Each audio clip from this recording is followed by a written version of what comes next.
હાય friend, જય જિનેન્દ્ર.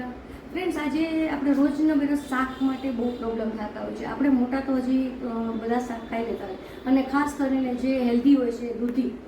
તો દૂધીમાં આપણે એવું થાય છે કે આપણે તો ભાવે પણ છોકરાને ન ભાવે. તો આજે હું થોડા હેલ્ધી વર્ઝનથી થોડું પંજાબી એનો ટેસ્ટ મિક્સ કરી અને દૂધીનો ઓળો બનાવવાની છે. તો ચાલો આપણે જોઈએ.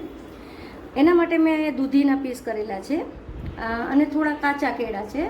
કે એક કપ દૂધી હોય તો એનાથી હાફ કાચા કેળા લેવા, જેથી કરીને થોડી થિકનેસ આવે.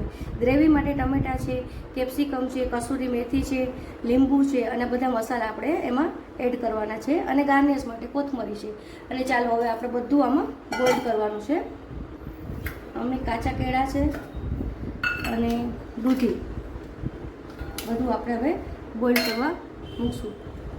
હવે મેં થોડું તેલ અને થોડું બટર એવી રીતે મિક્સ કરવાનું છે, જેથી કરીને આપણું જમી ન જાય. એમાં આપણે દૂધી અને કાચા કેળા આપણા ચડે ત્યાં સુધી આપણે ગ્રેવી તૈયાર કરીએ છીએ. એના માટે મેં એવી રીતના બટર એટલા માટે નાખ્યું કે થોડુંક આમ અલગ ટાઈપ લાગે પંજાબી ટાઈપ. અને આપણા ગ્રેવી છે ટમેટાની એકદમ આપણે એને ચડવા દેવાના છે.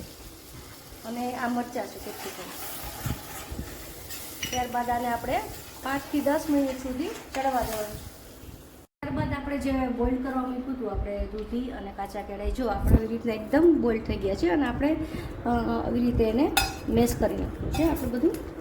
અને આ સાઈડ આપણે ગ્રેવી પણ આપણી એકદમ ઉકળી ગઈ છે.